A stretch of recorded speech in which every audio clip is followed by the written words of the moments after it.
What you focus on?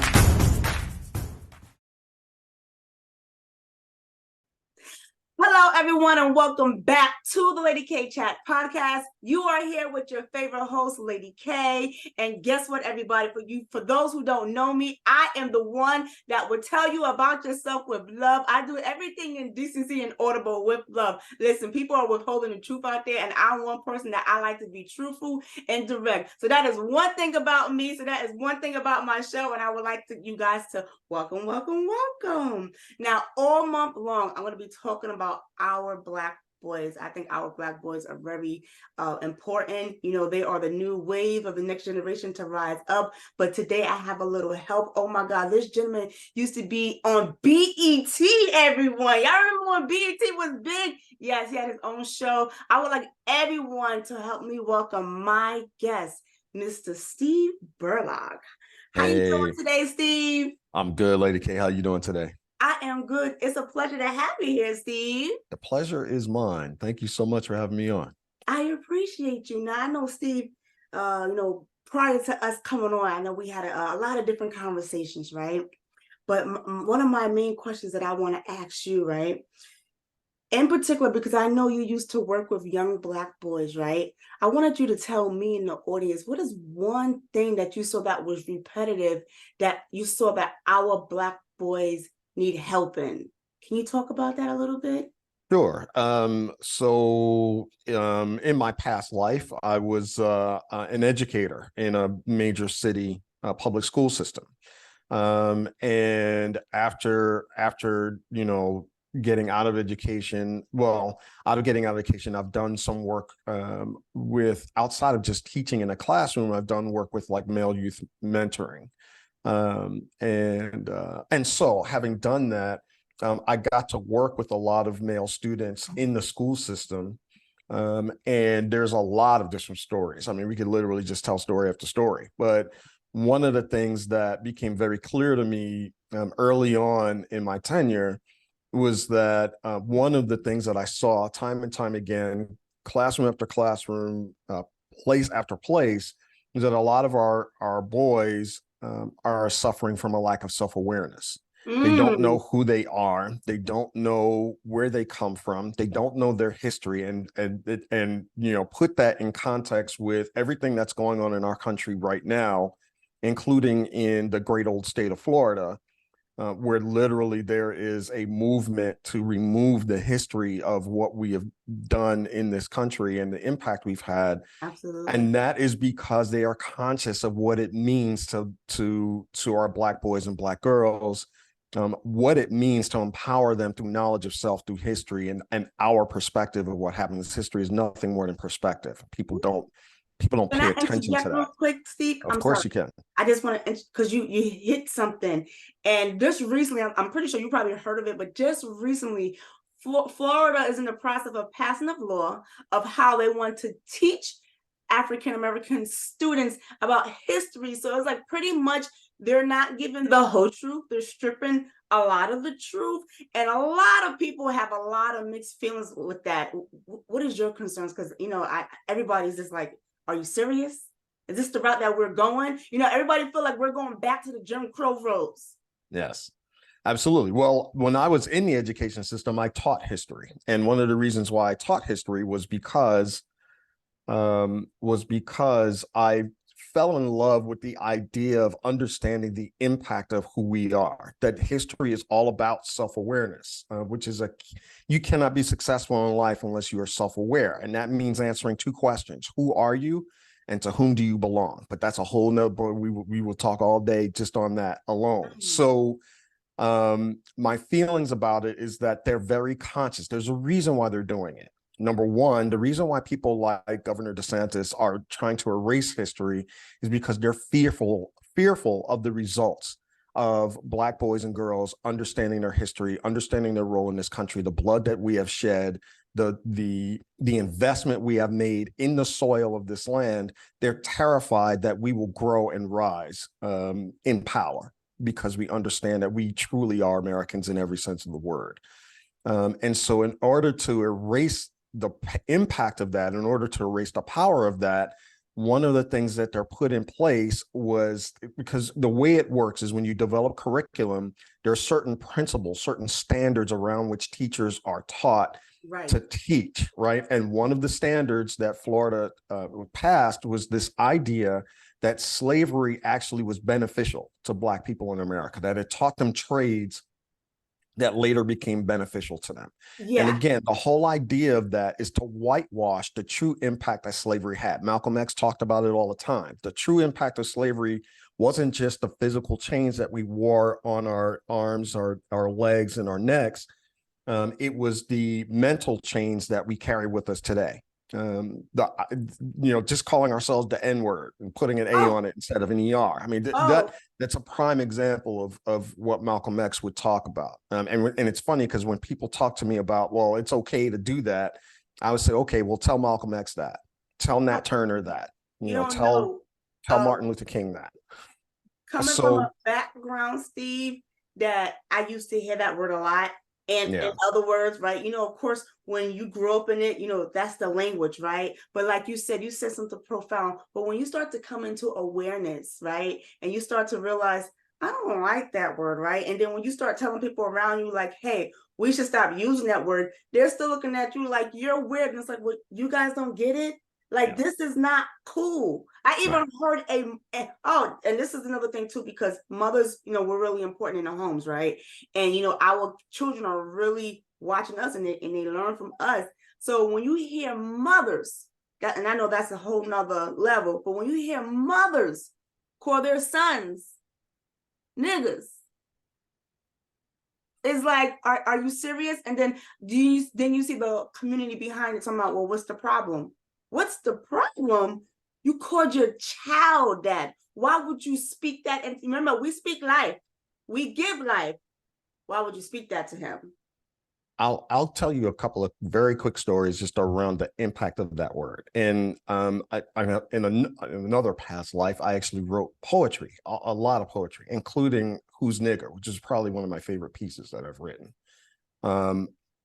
So what that led to was at one point, I was doing open mic with a couple of friends of mine.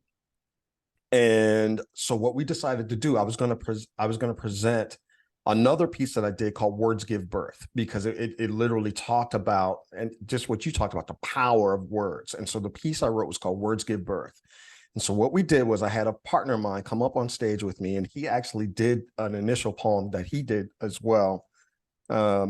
Literally saying words give birth, right? And while he's doing that, what I did was I stood behind him, and he's doing this like sing-song version of Words Give Birth. And so on the background, I had pictures on a palette of Malcolm X, Ida B. Wells, Nat Turner, and Martin Luther King. So I had these pictures up. And while he's saying that, I'm spray painting and red paint the word niggas over them. Wow. And we made sure that we were the first ones on the stage that night because we left it there. And then once he finished his piece and I finished spray painting the words over them, he then switched off. I switched onto the mic, and then I hit with with Words Give Birth.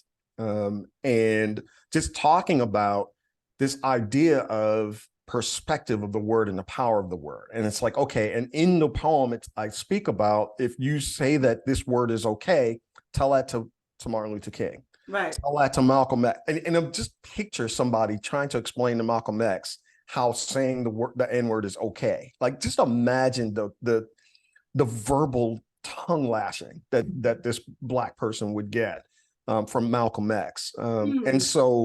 And that's what we've lost. We've lost this compass. We've lost the perspective of the power of the word.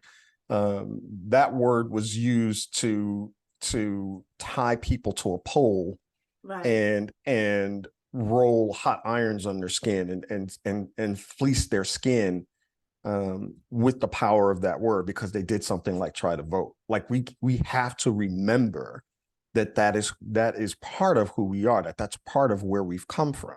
Absolutely. And so And so for me, it's just very powerful that we're in this environment, and this is what our Black children are growing up in, this environment in which people are trying to whitewash who they are. Right. And and so we as the adults have to stand up against that and make sure that we teach our children well, which is a whole nother element of the story. It's up to us to teach this. We can't rely on school systems to teach our children who they are, because they're not going to do it. It's not in their interest. Absolutely. Who they are. And most of the teaching, if you think about it, it comes from the home, like my mother, right?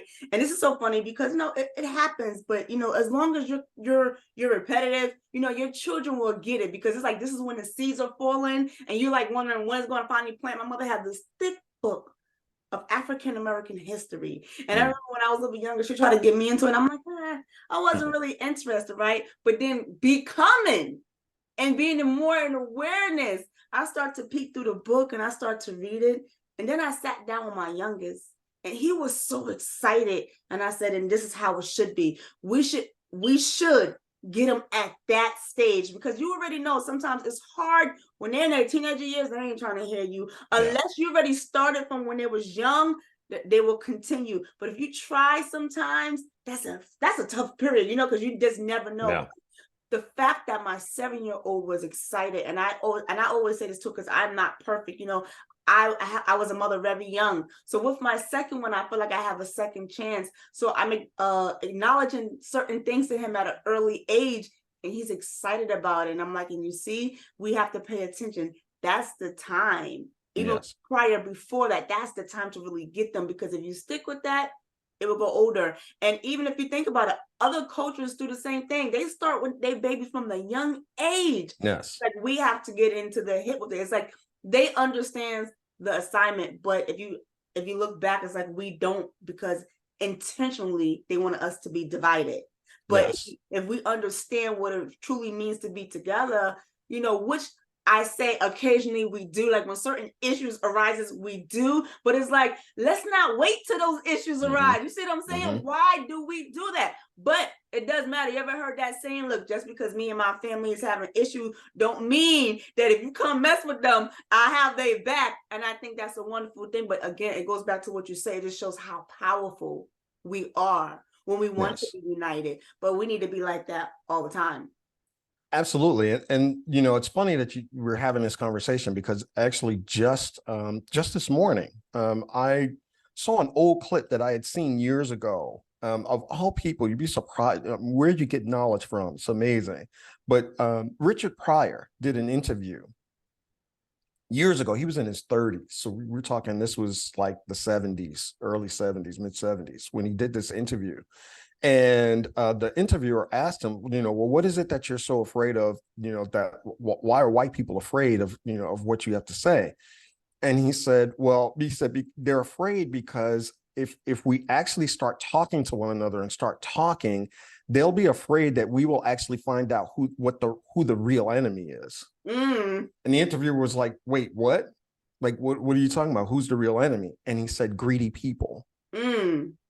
Those are the real, and that's the real enemy. It's in greedy people's interest. It's in and then he talked about capitalism, that it's in the interest of this system for people who don't have money to be at odds with one another and to fight against one another. It's in their interest.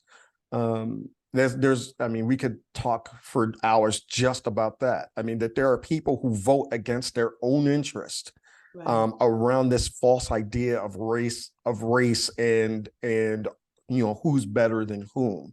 When the reality is that the enemy are greedy people who want all for themselves. That's not how we think. In our culture, that's never been how we think. We never have thought about everything is for me.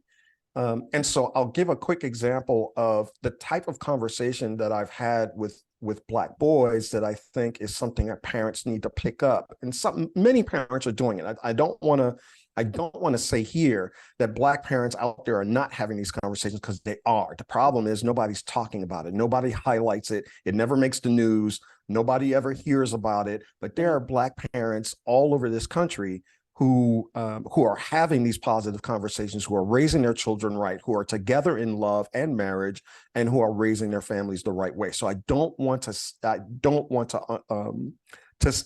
that that's not out there. Right. But the example that I wanted to give was one of the things that I've grown up with a love of is chess. As a teacher, one of the things I discovered was that for some reason, the children that I taught in this inner city school, they were fascinated by chess. And it got to the point where I would actually put a chessboard up on a table.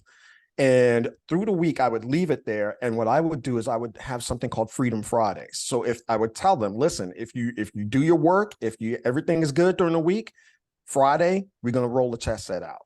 And that it was just, they just wanted to play chess. And so I remember I actually brought in a movie clip because I was going to teach the game to the kids. And there was a movie called The Knights of the South Bronx. And if anybody gets a chance to see it, I would say go see it. It's actually based on a true story about these kids in the school system in New York who wound up becoming chess champions. And they were taught by this guy who was a corporate executive who wound up getting fired from his job, was looking for work, and wound up becoming a substitute teacher in the Bronx, right? So a white guy, right? And again, this is the point. It's not about white versus black. It's about us understanding one another, getting together and understanding what the real fat battle is in this country. It's economic. That's a whole nother conversation.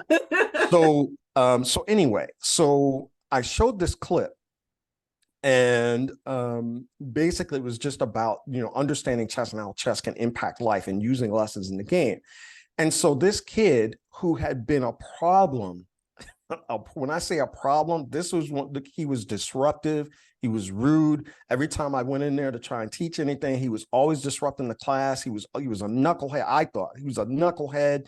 I thought this kid was I didn't understand what the heck was wrong with him, but I could not get this kid to just sit down and just learn anything. And when he watched that clip, he was focused, laser focused. And when I brought up the board and I said, okay, who knows how to play? He raised his hand. Wow. And I said, okay. So I showed them how the pieces move. I said, okay, come play with me. And I said, everybody come. You guys can work together. And this kid gave me one of the games of my life. I had to fight with everything I had to hold this dude off me on that chessboard.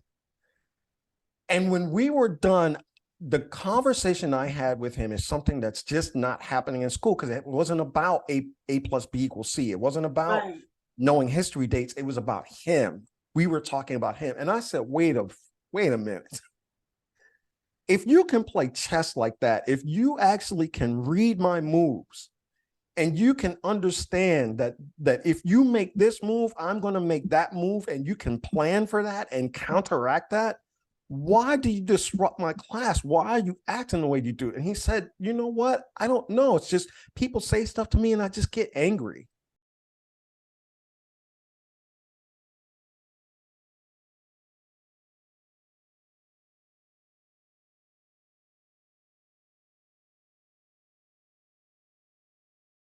Lady K.